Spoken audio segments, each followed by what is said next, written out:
I saw one of the episodes a couple nights ago, and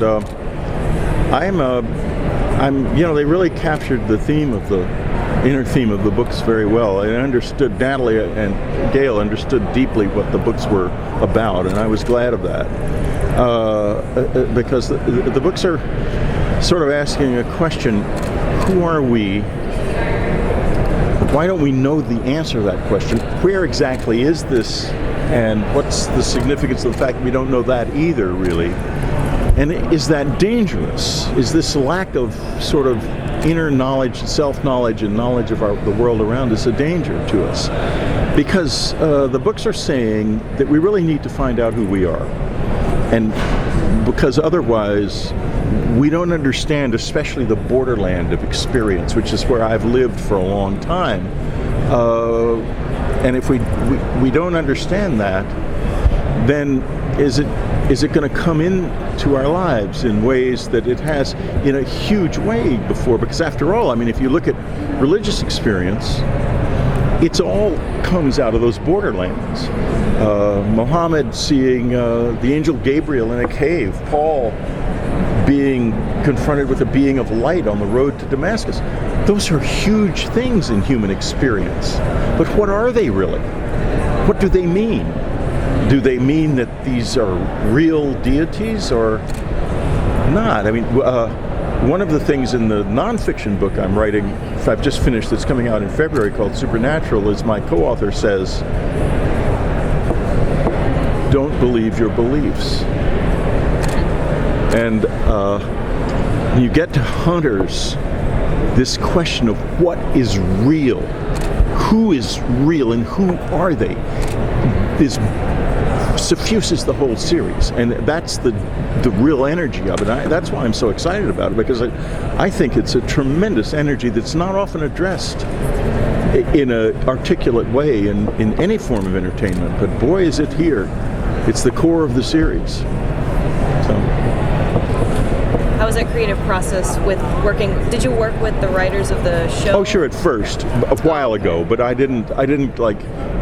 Once Natalie had read it and we'd talked and so forth, she went off with her own writers and her thing and did her thing, and then after they'd finished 6 scripts, they sent them to me, and I read them and sent her some comments, but they were really extraordinary, and I didn't know where she would take it, and I didn't really know for sure if she was kind of on point with it. You never know what will happen. Right. And there were some surprises for me in that not all of the characters are in my books, and but the theme is there, and the core conflicts are there, and that was really gratifying. Good. So. Have they introduced a new character that you've had some strong thoughts on how you want that character to develop? Reagan is the new character, and I think you may have already met Brittany. I don't know her. She will. She's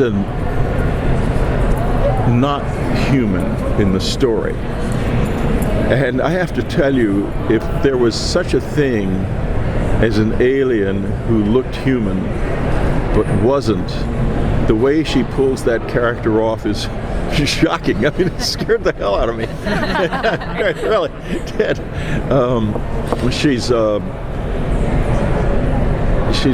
So that was an effective new character, and I think to myself, back in the long time ago, when they made The Wolfen, my first novel, into a movie, I was sitting in the theater, and there were Indians in the movie. Guys who worked and to this day, I think, Native Americans who work on skyscrapers. And I thought, damn, I wish I'd had that in my book. Other movies have not been so successful, as far as I'm concerned. Some have been, kind of my books. The Communion movie didn't really work all that well, but I thought The Wolf and the Hunger and Day After Tomorrow, which is based on my book Superstorm, worked quite well.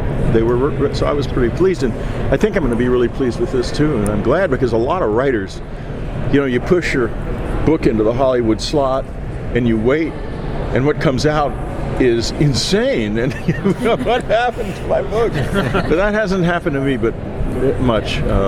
So I'm glad. Was there a moment or a character that you wanted to, like, I want to see how they do this. I really hope they get this. Yeah, I did. I wanted to see that Flynn, the main character, was reflecting the struggle, the inner struggle of the character I created, because this is me. I mean, I am Flynn Carroll, only I'm not very strong. I mean, he's a very strong, big guy.